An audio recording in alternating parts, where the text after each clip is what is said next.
you all are doing great today. I decided to do my birth story from when I had my son 2 years ago. Well, more than 2 years ago. Let's just jump right into the story. So I had my son at 38 weeks back in 2018. So he was born on the 6th of June 2018, and a little backstory. So I was diagnosed with gestational diabetes, and it was very bad towards the end of the pregnancy because I was really stressed out, and I have anxiety and depression. So it was really hard, and it was affecting me really badly because you had to test your blood sugar levels before every meal or after. I don't remember. You had to do a fasting one, and then I think you had to test 30 minutes after you eat or something like that. But anyway, so it's very difficult, and at the time I wasn't working, and I was huge, and I couldn't drive anywhere by myself either. So either my mom would have to take me or my husband would have to be home, and it was very like being stuck in the house. It was really difficult for me. So I was mentally down, and I wasn't exercising. I was eating really badly, and it's your first pregnancy, and you're towards the end, you're over it, right? And I was really overweight. I just felt so uncomfortable and didn't want to do anything at all, which was not really good. And because of the gestational diabetes, my doctor, my obstetrician, said that, for those of you who don't know, I am pregnant at the moment with my second baby. I'm just doing this story time because I've never done it on YouTube before, and yeah, and my son is over 2 years old now. Anyway, so my obstetrician did mention that she would have to get the baby out around 38 weeks because I was on metformin to keep my sugar levels down. I couldn't do it with the diet because I don't know, it just didn't work. It didn't matter what I ate, how much I ate, and I was seeing a dietitian and this and that, but it didn't work. So I was on metformin, and because of this, we had the talk that we would be trying to get the baby out, do an induction and all that. But nothing was set in stone at this point, and I did have my last scan, and that scan came out with so much stressful drama. They suspected that my son had a condition, and not gonna go detail into that because it's very personal. It was a very stressful, dark period for especially me and my husband, and I was in tears throughout the last few weeks of the pregnancy, and it was very difficult. So because of that, my doctor said, okay, you know what, let's set the date, and you had to change your hospital because I was in I was registered with the hospital that my doctor practices in, but they don't do high risk babies. So I had to transfer in the last week to a different hospital that had a good NICU or a NICU, I don't know, a neonatal care unit that would handle high risk cases. Mind you, the condition that my son had was only a suspicion, nothing was like, nobody confirmed it. None of that, but they said that we would have to take him away right after you give birth and put him in the NICU to monitor him and see what can be done. So anyway, so my induction day comes, which was the 4th of June 2018, and I was very, very, very nervous. If I knew at this point, because at that point I was 38 weeks, if I knew any better, like right now I know how I should be, how I can try to induce labor naturally, and at that time I didn't know. I was really naive. and I had no energy and I was really down and I didn't want to try any of that anyway. But I was hoping for a natural birth. So on the 4th, they said to come to the hospital at 8 o'clock at night, and me and my husband rocked up to the hospital. My brother dropped us and we went in. They said registered us and we did all the payments, and then they took us to this room that we were staying. And mind you, this is the new hospital. And so a couple of days before that, we had to go and talk to these other pediatric specialists who would work on our baby if, you know, if the condition was serious and they had to proceed with surgery or whatever. So we had all of those discussions, and I registered with the new hospital and everything was all done with that side. Goes in, changes into a hospital gown and things like that, settles in, and everything was fine. And I was very, very, very nervous. Like, my anxiety was going crazy at this point. It's your first baby, you don't know what you're expecting, so it was really bad. Anyway, thank God my husband is very calm. He was he's the calmest person I know, and he was very supportive and, you know, held my hand through the whole thing, and it was just amazing to have his support and him by my side, you know. So anyway, the midwife comes in, checks everything, and she's like, I have to do an internal to see. I knew my body was not ready to labor at all. I knew that. Like, it just, in the back of my mind, I'm like, the baby is not ready to come out, but you know what? You gotta do what you gotta do, so it's fine. She tried to do the internal. Oh my God. I have never experienced that much pain in my entire life. It was so bad.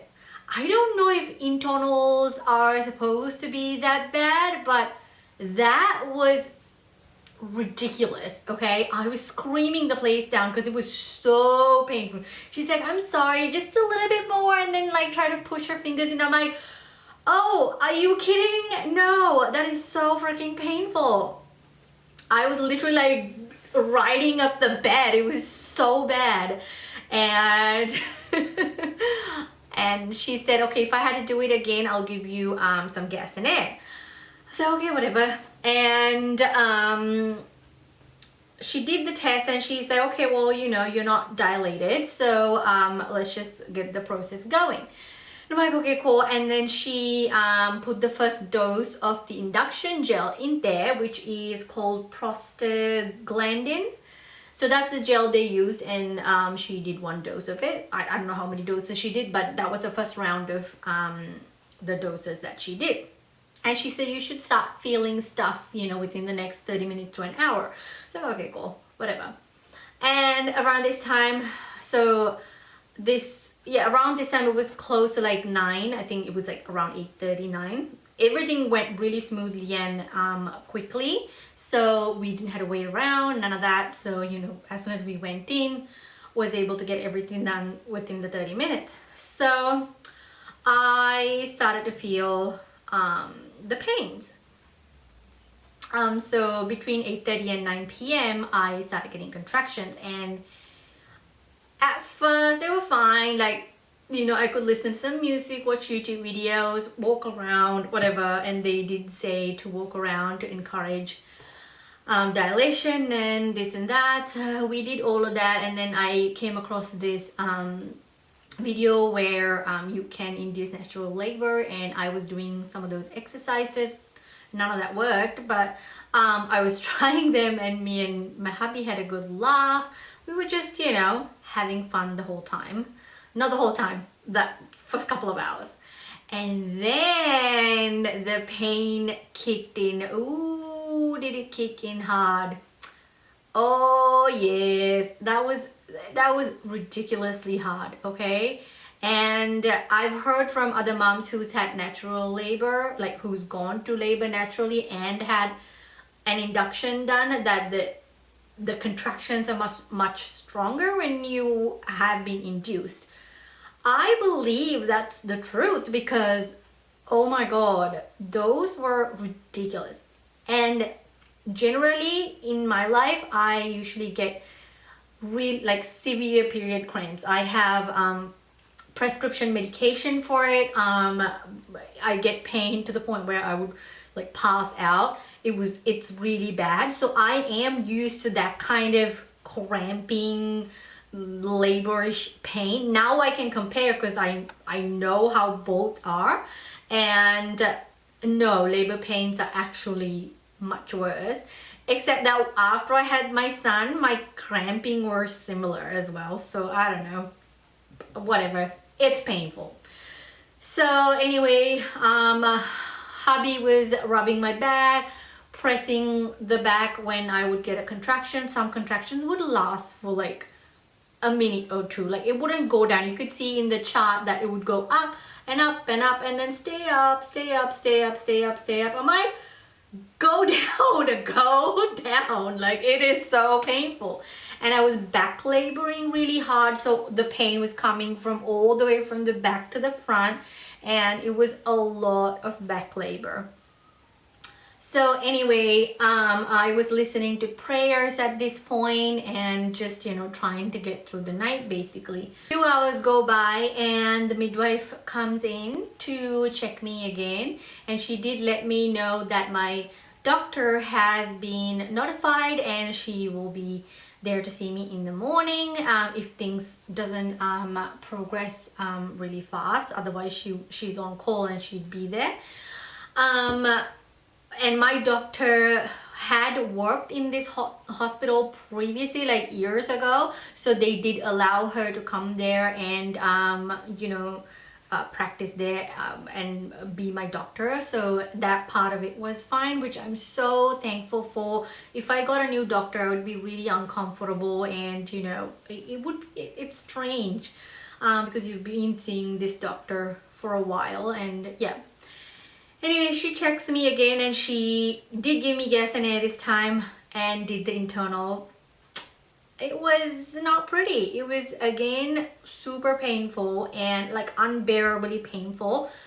But you know what, it was done, and she told me that I am 2 centimeters dilated. So I was like, yes, things are progressing. This is amazing, right?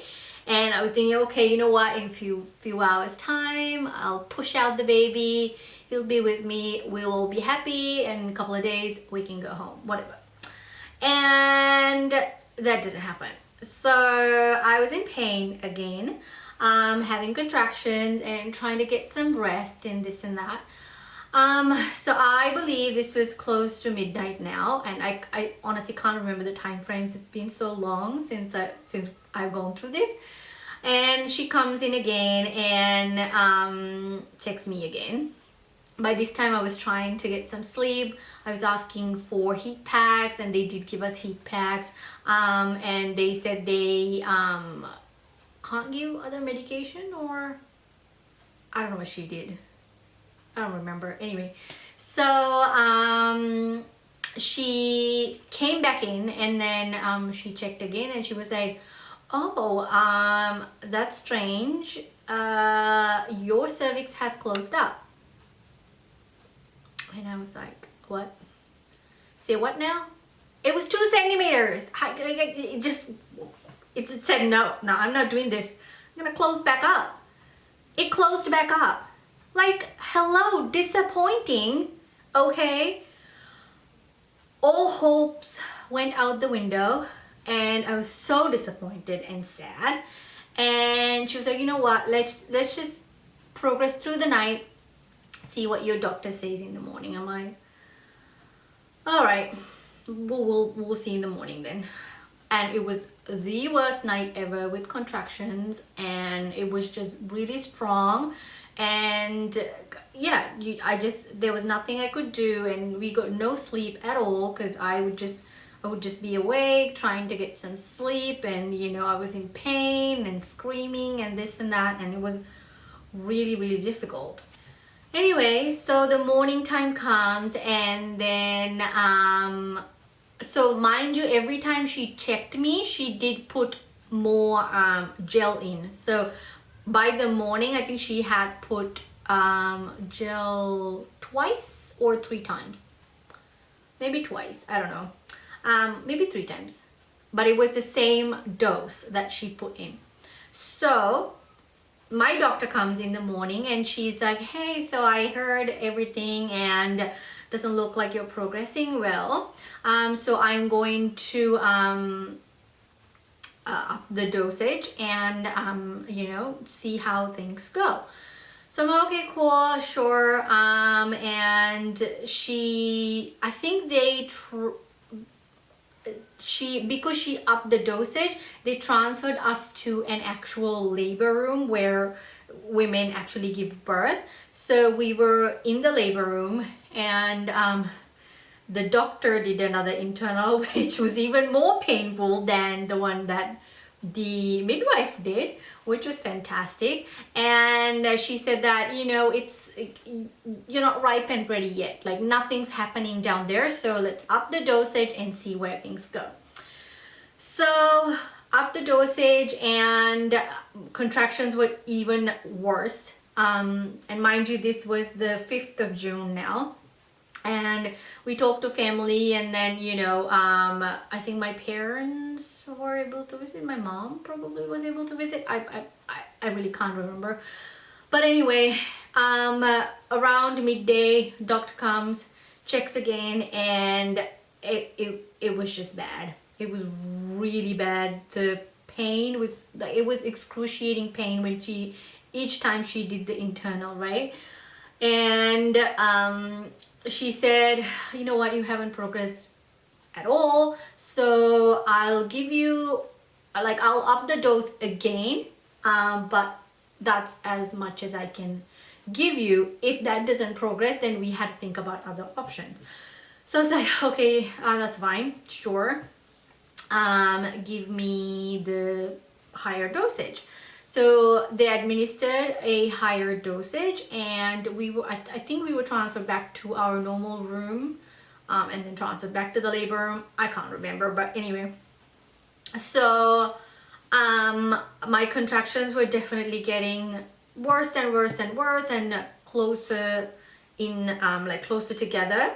And later that afternoon, my doctor checked me again and said, absolutely nothing has happened there, and the gel is not working at all for you.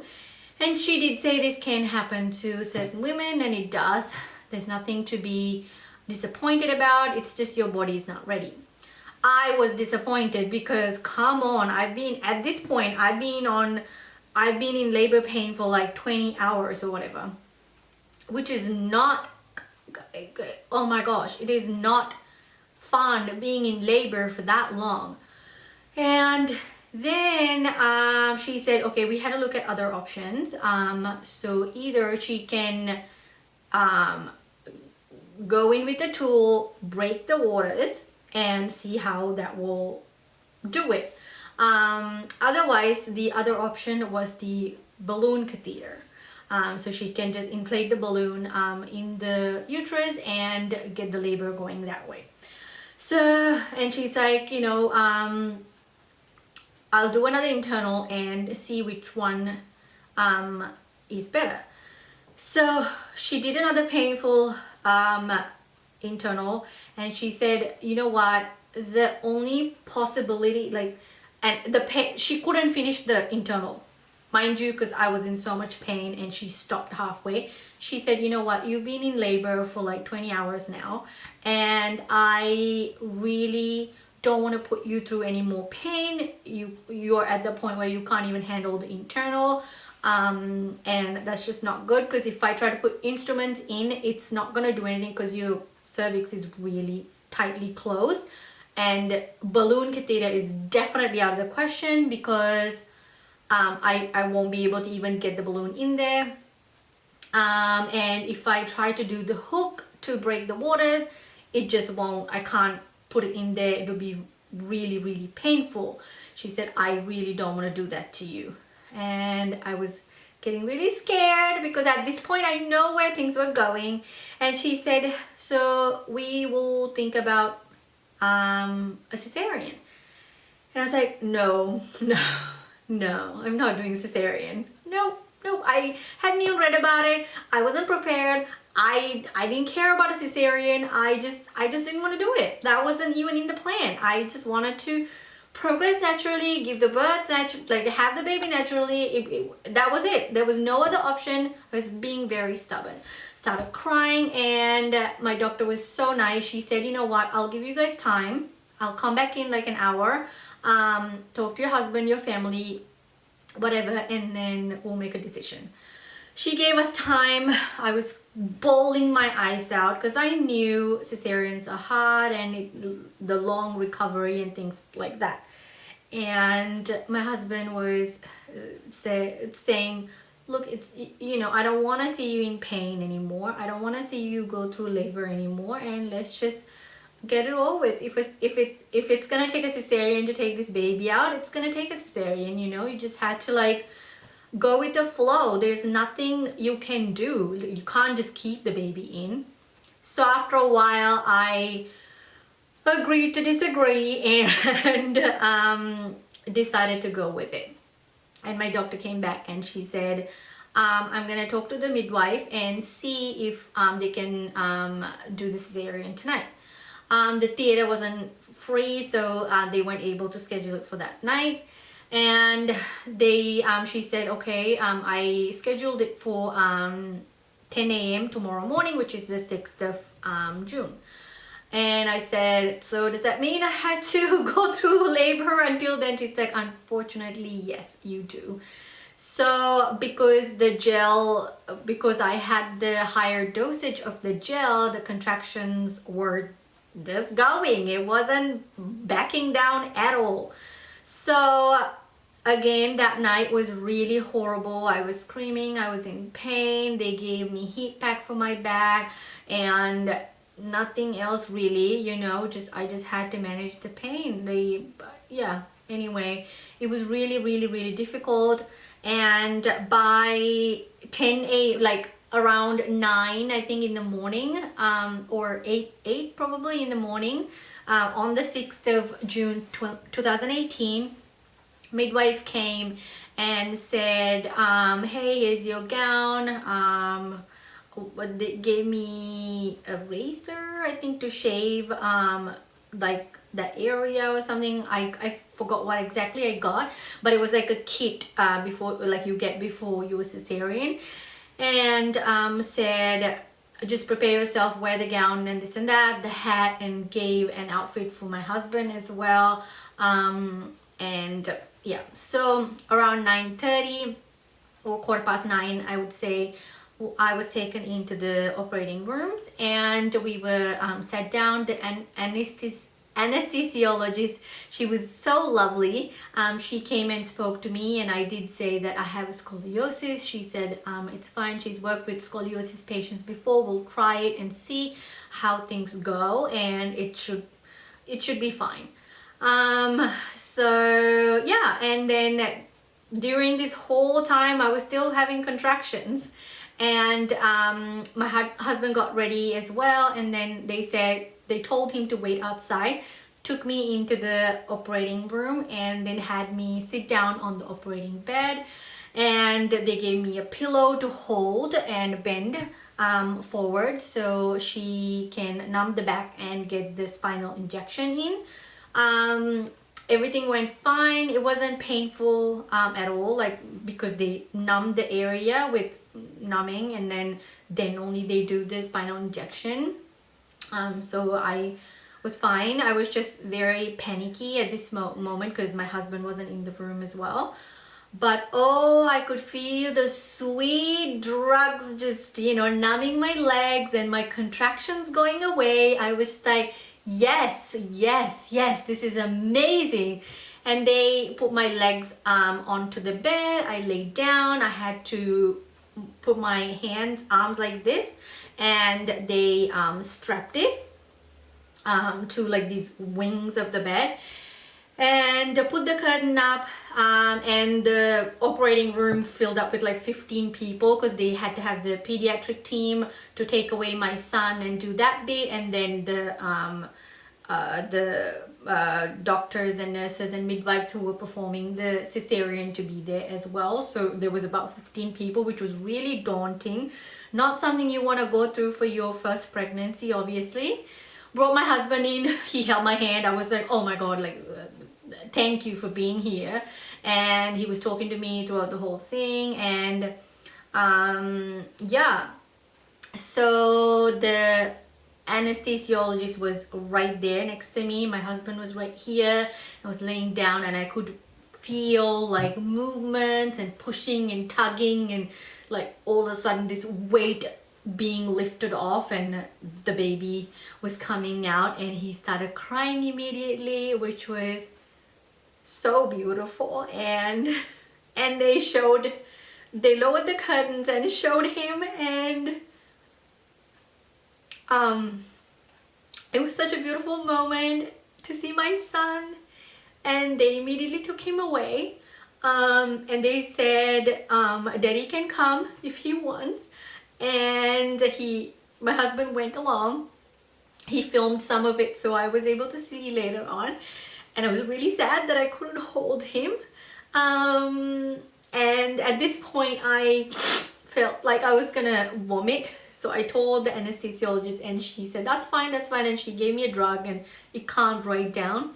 And they did bring the baby, and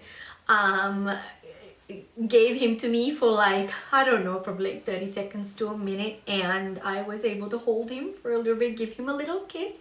And they said, we're so sorry, but we had to take him away to the nursery to do more checkups. And yeah, they took him away. And at this point, my husband came back, and he was holding my hands, and the doctor was obviously closing up everything, and you know, at the point of completing everything. And I started getting a panic attack. They gave me drugs to calm down, and then after that I was really sleepy. So I told my husband, I'm just gonna close my eyes for a little bit. Anyway, at this point I thought I was dying, but I was fine, obviously. I think I was just really sleepy with all the drugs that was given. They did give me morphine as well, and I have terrible reactions to morphine. I'm not allergic, but it doesn't sit well with me. So maybe it was the morphine, I don't know. And once everything was done and closed off, doctor said I didn't have a lot of blood loss, which was good, and the surgery performed well. And she said that she will come see me the next day, and everything should be fine. They had put a catheter in, and I was still numb, and my numbing took a long time to wear off. I think it wore off in the middle of the night that day. And then it was great pain. They did give me endone for pain management, which I took like twice. I hate taking medication, so I've taken a lot of medication over the years in my life, and I hate taking medication. So I did take endone a couple of times, and I was trying to manage my pain, and nurses gave me Panadine, I think. I'm not sure, but yeah, endone I didn't want to take a lot. It was just annoying. So anyway, they took me to the recovery room, and my husband was there the whole time, and they gave us some of these forms that the Australian government requires us to fill out and things like that. And the midwife and the obstetrician, they all sign, and you know, they have like a serial number for the baby and blah blah blah. So I was in recovery for a long time, and probably like an hour and a half, I want to say. And they did say once I was stable, that I am able, they can wheel me down to the NICU to see my baby, because he's all settled in there. And they wheeled me down. I went to the NICU and or NICU, and saw him. I got to hold him, and it was beautiful. It was unbelievable and unforgettable. The best, like one of the best days of my life. It was so amazing. And my husband was so nervous to hold the baby for the first time. It was so cute. He said, my shoulders are hurting, my shoulders are hurting. I'm like, relax, just relax. The baby weighs like what, 2.7 kilos. He was just really nervous to hold the baby. But anyway, and there were other issues that came up after that, because you know, I was recovering from a cesarean, and we were in the hospital for about 4 or 5 days because they wanted to keep Casper to monitor further. And everything has a positive outcome at the end. We were all happy, and Casper was absolutely fine. Whatever condition that he had cleared by itself, and you know, we were able to come home with a healthy, beautiful baby boy. And yeah, everything was great. My cesarean recovery took a long time. It took about 3 months to fully heal, and even to this day I do get pain from it, and especially being pregnant again now, I have these radiating pains that are ridiculous.